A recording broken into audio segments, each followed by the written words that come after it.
Dans cet épisode de Cruauté en face story, nous revenons sur une affaire qui, au départ, n'a éveillé aucun soupçon. Un drame soudain. Une scène qui semble tragiquement banale. Mais parfois, ce qui ressemble à un accident cache en réalité un plan bien plus sinistre.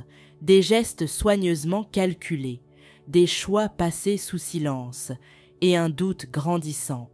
Nous croyons souvent que le mal vient de l'extérieur, mais parfois il s'assoit à notre table chaque jour sans jamais se faire remarquer. Je suis Genéza et aujourd'hui nous allons voir comment une vie ordinaire a sombré dans l'impensable.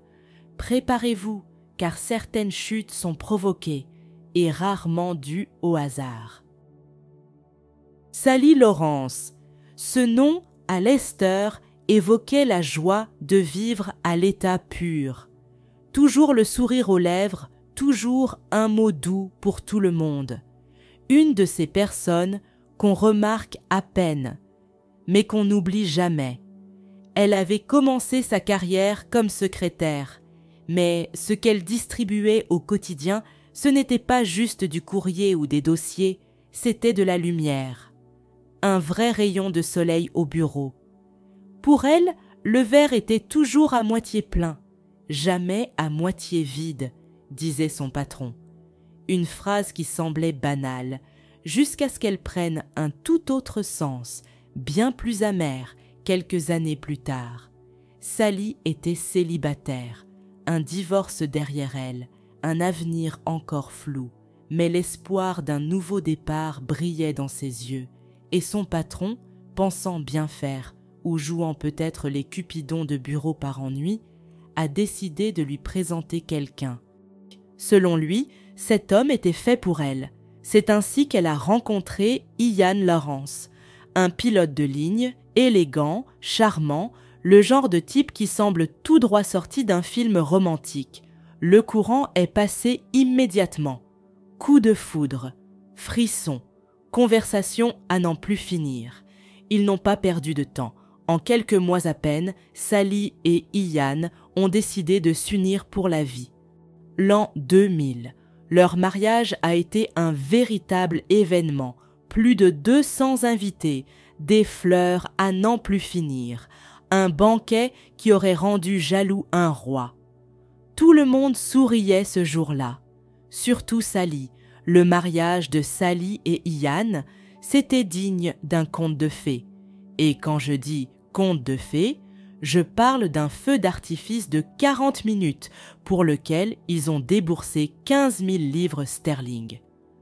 Oui, vous avez bien entendu, 15 000 pour des fusées qui explosent. On peut dire qu'ils n'avaient pas prévu de faire les choses à moitié. L'amour, chez eux, brillait aussi fort que le ciel ce soir-là. Mais une fois les confettis balayés et les invités repartis, la vie a repris son cours et la magie, peu à peu, s'est dissipée. Ian, enchaîné à son poste de pilote, était souvent absent. Sally, elle, ne restait pas les bras croisés. Ambitieuse, intelligente, elle a gravi les échelons jusqu'à devenir directrice générale. Une vraie success story. Avec son nouveau salaire, elle a pu s'offrir ce que beaucoup n'ont qu'en rêve. Une maison neuve, moderne, lumineuse.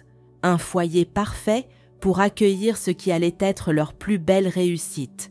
Leur enfant, né en 2002. Sur le papier, c'était idyllique. Une famille comblée, une maison de rêve, une carrière brillante. Et puis, il y a eu le 6 octobre 2012, 12 ans après leur mariage, 12 ans, jour pour jour après ce feu d'artifice inoubliable. Ce jour-là, Sally et Ian sont montés en voiture. Une simple virée, pas très loin de chez eux, sur une route qu'ils connaissaient par cœur. Mais cette fois, ils ne sont jamais arrivés à destination. La voiture a quitté la route et s'est encastrée dans un arbre. Ian a survécu, blessé, certes, mais vivant. Hospitalisé pendant plusieurs jours, il disait ne se souvenir de rien. Il aurait perdu connaissance juste après l'impact et à plusieurs reprises ensuite. Amnésie totale. Sally, elle, n'a pas eu cette chance. Elle est morte sur le coup. Les policiers ont tout de suite compris qu'il y avait un souci. L'arbre, le virage, l'état de la route. Rien ne justifiait une telle sortie de route. Pas de pluie, pas d'excès de vitesse signalé. Et surtout, Ian ne se souvenait de rien.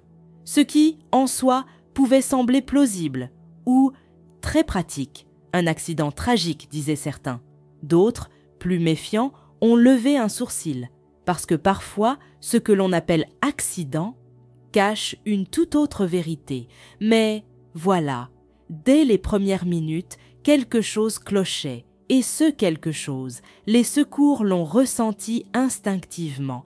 Arrivés sur les lieux de l'accident, ils s'attendaient à trouver un homme groggy, désorienté, blessé.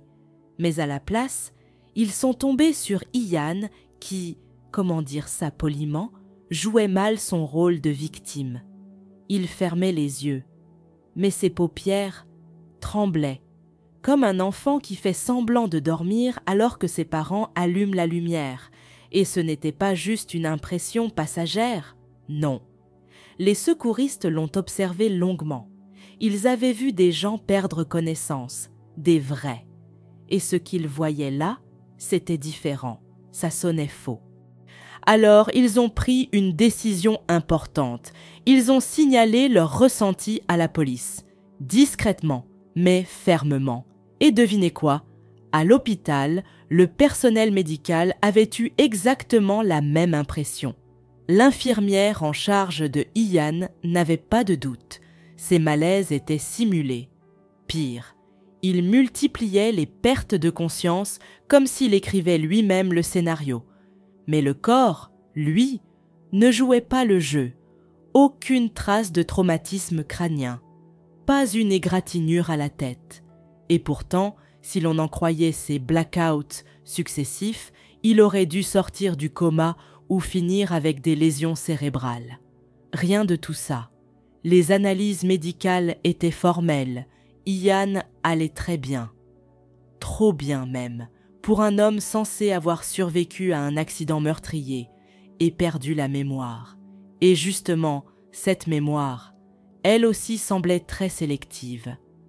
Quand les policiers sont venus lui parler, Ian est resté fidèle à son rôle. Il ne se souvenait de rien. Entre 17h et 21h, c'était le néant. L'accident? Aucune image, aucun son, un grand vide. Mais bizarrement, il n'avait aucun mal à parler de son mariage. Et là, c'était la totale.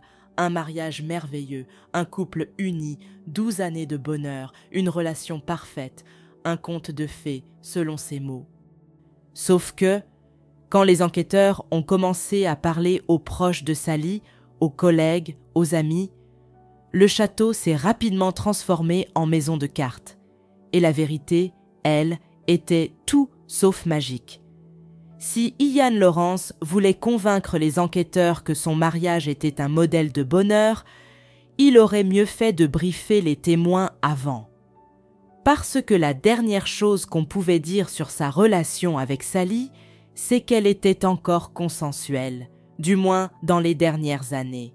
Au début, tout semblait fonctionner à merveille. 2 carrières florissantes, un enfant attendu, chéri, aimé, une belle maison, des projets à long terme et même une certaine forme d'équilibre. Mais en 2007, tout a basculé. Ian a été licencié.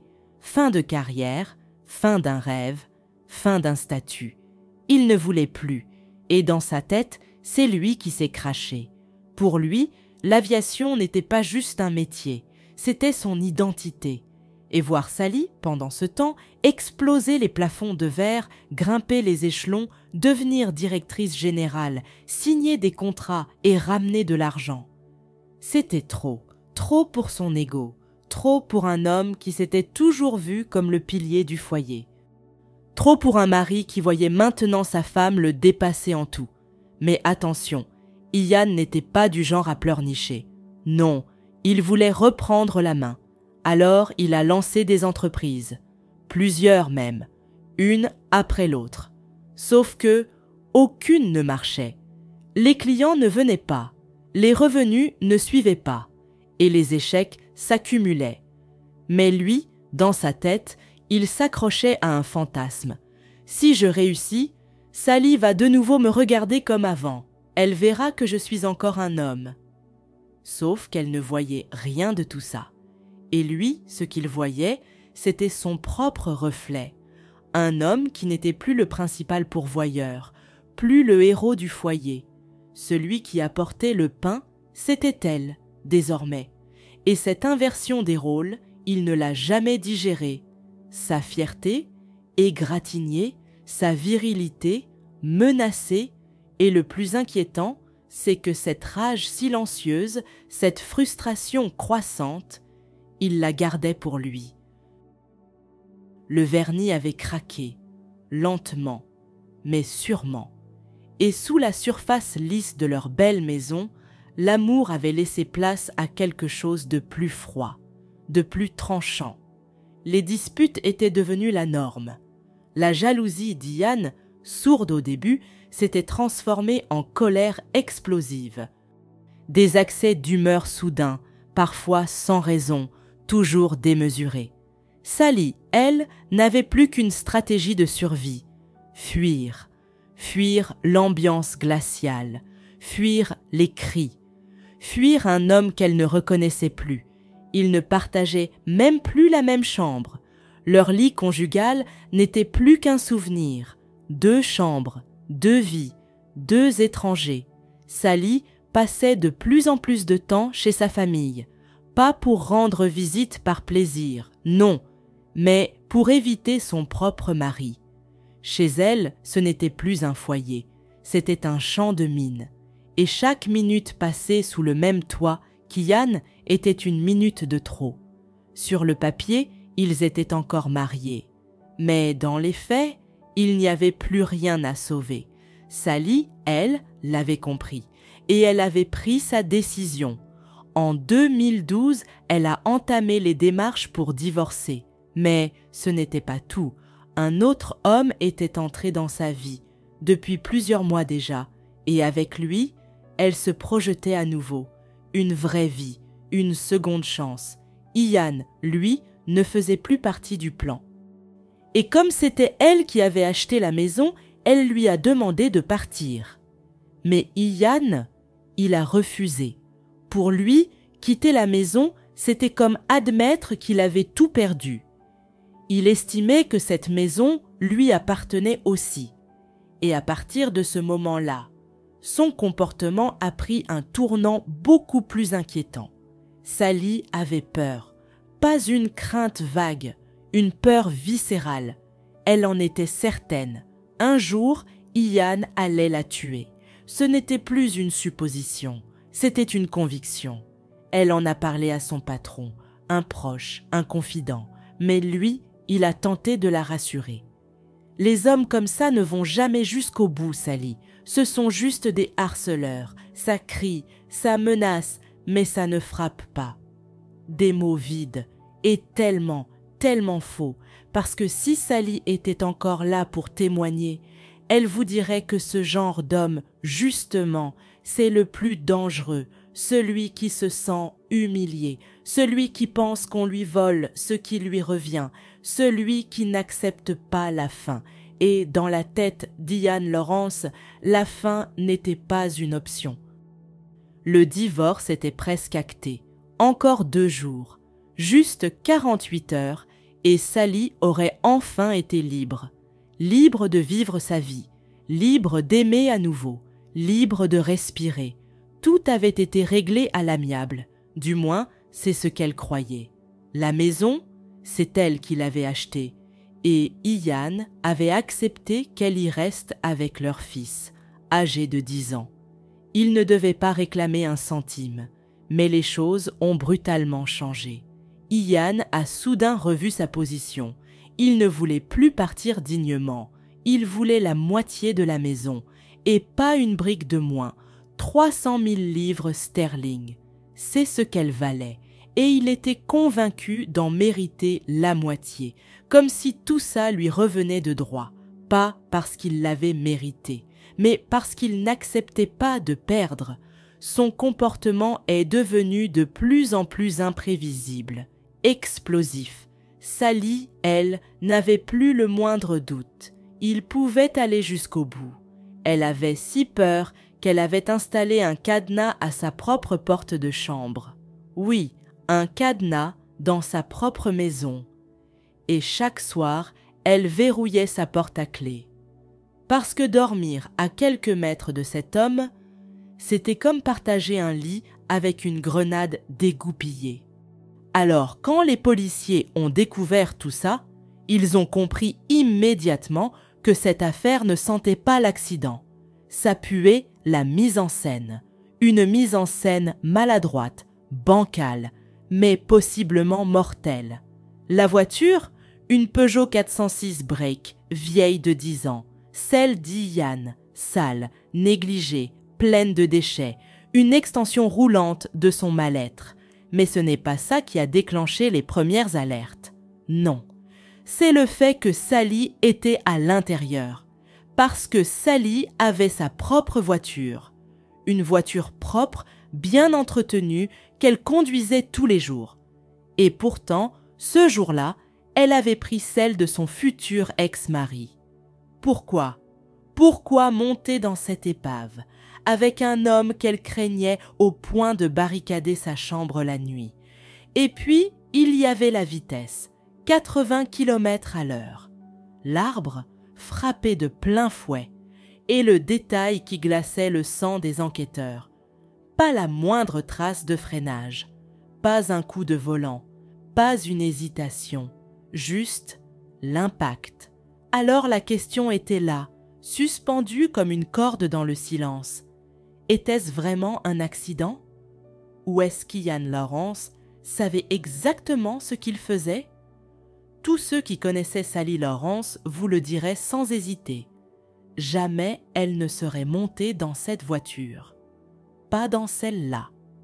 La Peugeot 406 Break de Ian, une véritable décharge sur roues. Immonde, négligée, remplie de vieux gobelets, de miettes et de papier gras. Et Sally, c'était l'élégance incarnée. Ses vêtements étaient chers, soignés, et elle prenait soin de tout, y compris de son image. Alors l'idée qu'elle ait volontairement choisi de s'asseoir dans cette épave, dès le départ, ça ne collait pas. Mais Ian, lui, avait une explication.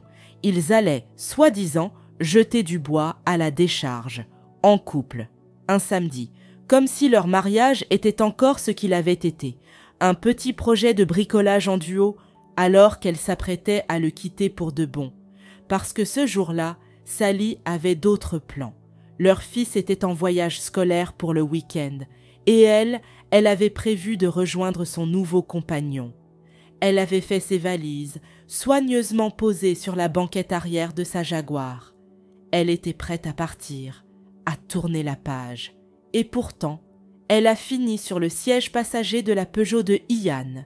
Comment il a réussi à la convaincre? Personne ne le sait. Un dernier moment de faiblesse? Un piège habile? Une simple insistance?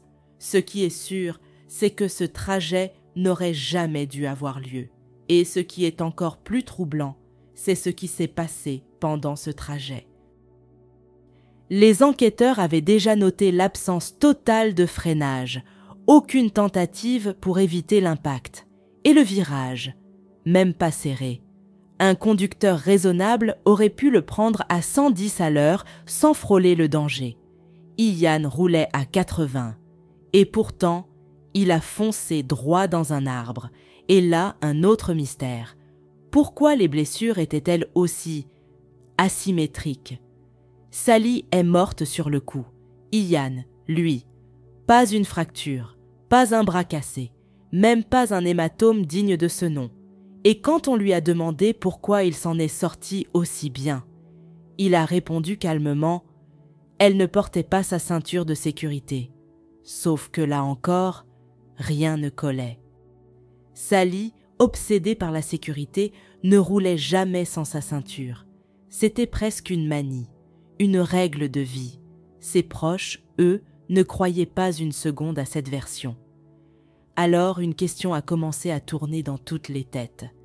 Est-ce que Ian lui a retiré sa ceinture juste avant l'impact? Est-ce qu'il avait tout planifié jusque dans le moindre détail? Mais évidemment, Ian ne se souvenait toujours de rien. La mémoire sélective, l'amnésie stratégique. Pour en avoir le cœur net, les enquêteurs ont décidé de passer à la vitesse supérieure. Ils ont fait appel à des experts français de chez Peugeot, des ingénieurs spécialisés, et ils ont fouillé là où la vérité ne ment jamais, la boîte noire de la voiture, une technologie inspirée de l'aviation, capable d'enregistrer chaque mouvement, chaque freinage, chaque donnée essentielle. Une mémoire que, cette fois, Ian ne pouvait pas effacer. Et puis, la boîte noire a parlé. Froide, précise, implacable. Grâce aux données techniques, les experts ont découvert un détail aussi discret que terrifiant. L'airbag du siège passager avait été désactivé, pas pendant l'accident, quelques jours avant. Ce n'est pas quelque chose qui peut arriver par inadvertance. Ce n'est pas un bouton que l'on appuie par erreur. Pour désactiver cet airbag, il faut insérer la clé dans une fente spécifique, une action volontaire, souvent utilisée pour installer un siège enfant tourné vers l'arrière, mais Sally n'était pas un bébé.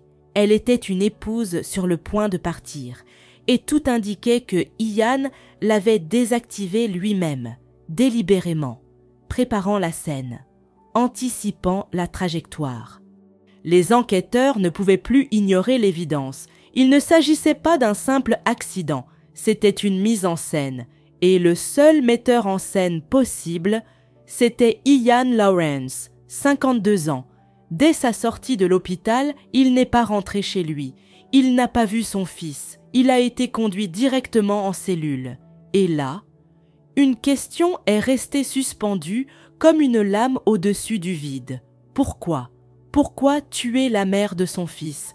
Pourquoi cette folie froide et calculée? La première hypothèse était celle du contrôle absolu, ce schéma bien connu. Si je ne peux pas t'avoir, alors personne ne t'aura. Mais en creusant, les enquêteurs ont découvert un autre mobile, beaucoup plus terre-à-terre, l'argent. Sally avait souscrit une assurance vie, et en cas de décès, le bénéficiaire n'était autre que son mari. 250 000 livres sterling, une somme colossale pour Ian, dont les entreprises échouaient les unes après les autres, une manne céleste, un chèque signé par la mort elle-même. Alors les pièces ont fini par s'emboîter, quand Ian a compris que le divorce allait être prononcé, que la maison lui échapperait définitivement, que Sally refermerait la porte pour toujours derrière elle. Il a vu sa vie s'effondrer, et il s'est dit qu'il lui restait une dernière carte à jouer, une carte sombre, macabre. Mais dans sa tête, logique, si elle meurt avant l'audience, je garde la maison, je touche l'assurance vie, je gagne sur tous les tableaux. Alors, il a agi, silencieusement, méthodiquement, et surtout, sans aucune once de remords. Le week-end en question, tout semblait aligné pour Ian. Le fils n'était pas là. Aucune oreille indiscrète, aucun témoin, rien ni personne pour gêner son plan. D'une façon qu'il est seul à connaître, il a réussi à convaincre Sally de monter dans cette maudite Peugeot. Direction l'aéroport, disait-il, près de la piste de karting qu'il possédait, une zone qu'il connaissait par cœur, chaque virage, chaque arbre, chaque opportunité, un terrain de jeu parfait pour un faux accident. Mais il n'avait rien laissé au hasard. Quelques jours plus tôt, il avait désactivé l'airbag du siège passager, une simple rotation de clé, une précaution mortelle. Et ce jour-là, après avoir pris la route, il a attendu le bon moment. Il a accéléré, atteignant les 80 km/h, et puis, juste avant l'impact, il a détaché la ceinture de sécurité de Sally. Oui, il l'a détachée lui-même. Pendant que Sally, sans le savoir, s'approchait de la fin, Ian, lui, s'était préparé à survivre. Il avait tout prévu, jambes repliées, bras croisés sur la poitrine, une position de crash, comme en aviation, une expertise détournée, au service du meurtre. La voiture a frappé l'arbre, côté gauche, côté Sally. Mais ce que Ian n'avait pas anticipé, c'est que quelqu'un regarderait au-delà des apparences, qu'on lirait entre les lignes, qu'on remarquerait les faux plis dans son scénario. Il croyait que tout le monde mordrait à l'hameçon, qu'il suffisait de fermer les yeux et faire semblant d'être inconscient. Mais même ça, il l'a raté. Les ambulanciers ont vu clair en lui. Son jeu était mauvais. Et son regard tremblant sous ses paupières closes l'a trahi. Au procès, Ian a continué à jouer la carte de l'amnésie. Mais cette fois, il est allé plus loin. Il a expliqué que tout lui était revenu en rêve. Oui, en rêve. Et que peut-être l'absence de freinage était due à une crampe. Voilà ce qui l'a servi au tribunal. Une crampe soudaine qui l'aurait empêché de freiner, mais pas d'enlever sa ceinture, pas de détourner la voiture vers le côté de sa femme, pas de se positionner pour éviter toute blessure. Pathétique. C'est tout ce que c'était, une tentative minable de se soustraire à la justice. Mais la justice, elle, ne dort pas.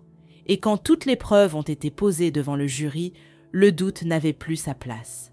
Après 8 heures de délibération, les 12 jurés, 6 hommes, 6 femmes, ont rendu leur verdict coupable du meurtre de Sally Lawrence, parce qu'elle voulait le quitter, parce qu'elle refusait de continuer à jouer à la femme docile, parce qu'elle voulait vivre, et lui ne le lui a pas permis.